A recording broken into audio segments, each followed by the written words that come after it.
Vamos a ver la polarización por divisor resistivo, ¿sí? Que básicamente está formada por un circuito en donde la parte de salida va a ser exactamente igual que la polarización de base y solamente va a cambiar la forma de implementar el circuito de la malla de entrada.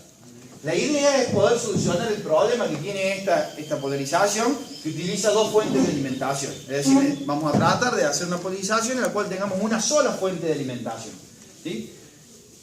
No obstante eso, los dos circuitos son exactamente iguales. Para poder pasar de uno a otro, vamos a hacer un análisis basándonos en el teorema de Thevenin. Es decir, vamos a marcar dos puntos, en este caso el punto A y el punto B, y vamos a tratar de que todo lo que se encuentre desde el punto A y el punto B hacia la izquierda sean equivalentes, ¿sí? Si uno recuerda lo que decía el teorema de Thevenin, ¿sí? Nosotros podemos reemplazar un circuito que está formado por componentes pasivos y una serie de cosas, ¿sí? Por una fuente de tensión con una resistencia en serie. Entonces, si vemos los dos circuitos, podemos ver que este, que tiene la fuente de tensión con la resistencia en serie, podría llegar a ser el equivalente de este otro que tenemos acá, ¿sí? Y para eso vamos a tratar de plantearlo de esa manera. Lo primero que hacíamos cuando calculábamos el equivalente de Thevenin era encontrar la resistencia de Thevenin. En este caso, en nuestro circuito particular tiene un nombre especial que se llama resistencia de base. Y para calcular la resistencia de Thevenin, ¿sí?, había que cumplir con pasivar las fuentes de tensión y las fuentes de corriente que hubiese en el circuito. Nosotros acá solamente tenemos fuentes de tensión. Entonces, ¿qué vamos a hacer? Esta fuente de tensión vamos a agarrar y la vamos a poner a masa.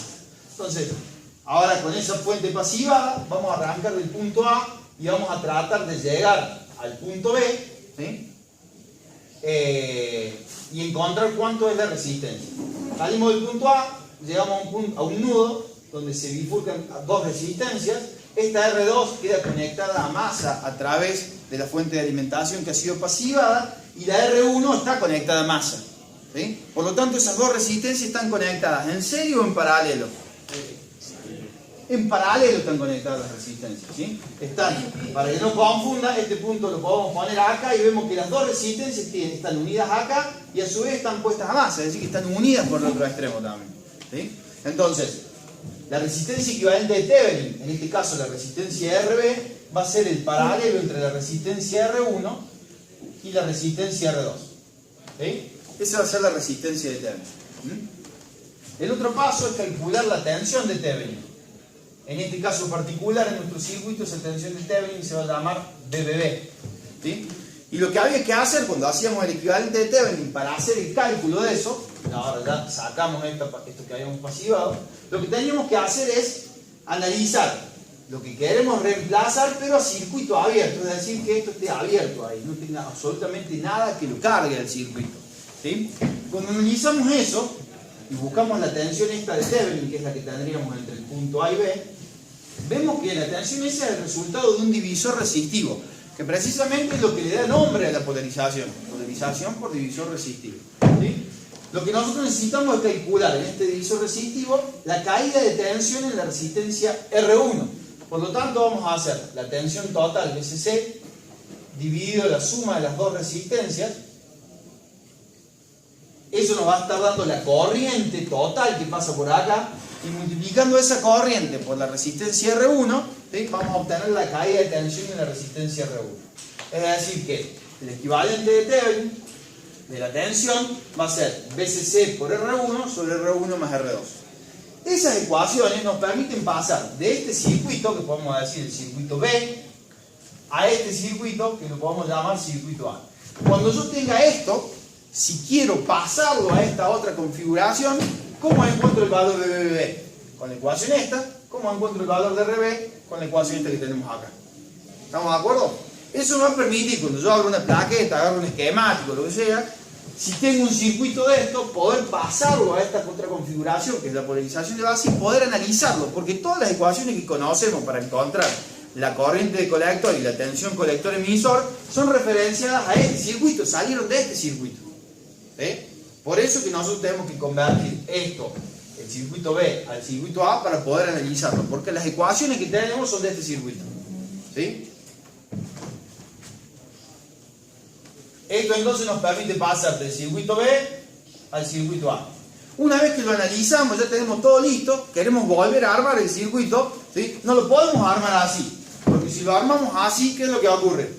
Tenemos que tener dos fuentes, ¿sí? Entonces tenemos que pasarlo al otro modelo para poder implementarlo.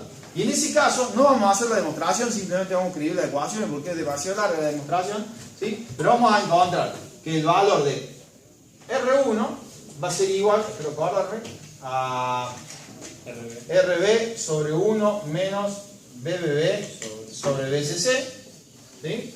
Y R2 va a ser igual a RB por BCC sobre BBB, ¿sí?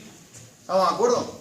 Esas son las ecuaciones que nos permiten, una vez que hicimos el análisis, queremos armarlo en la protoboard, en una plaqueta, lo que sea, de lo que tenemos acá, pasamos a este otro circuito utilizando estas otras dos ecuaciones. Esto nos permite pasar de la configuración A la configuración B. ¿Sí? Entonces siempre vamos a analizar de esta forma y siempre vamos a armar de esta forma. Las ecuaciones de análisis están pensadas para esta. La forma sencilla de armar es esta.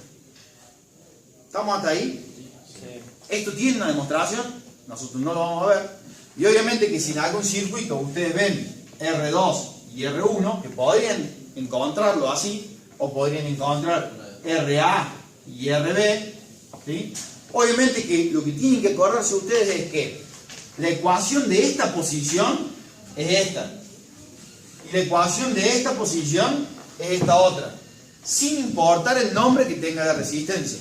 Si yo puse acá R1, la ecuación de R1 va a pasar a ser esta otra. ¿Por qué? Porque lo que importa es la posición de la resistencia y no el nombre. ¿Estamos de acuerdo? Si yo le llamo RA, la ecuación de RA va a ser aquella otra. Y la ecuación de RB va a ser esta. Siempre la ecuación está ligada a la posición que ocupa la resistencia en el divisor resistivo. Esta es la que está puesta del lado de la masa, esta es la que está puesta del lado de la alimentación.